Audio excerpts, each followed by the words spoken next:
என்ன ஆத்தா என்ன ஒப்புக்குத்தானடி, பாராங்கல்ல பெத்து புட்டா பாசம் ஏதடி,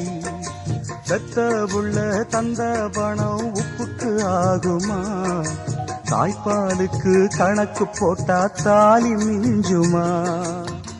பாயக்கட்டி வளர்த்த புள்ள மல்லு கட்டி நிக்குதடி, வாங்கி தந்த காசுக்கெல்லாம் வட்டி கட்ட சொல்லுதடி, கோடு ஒண்ணு கிழிக்க வச்சு கும்மி அடிக்குது அம்மாடி, சம்சாரம் அது மின்சாரம், சம்சாரம் அது மின்சாரம்.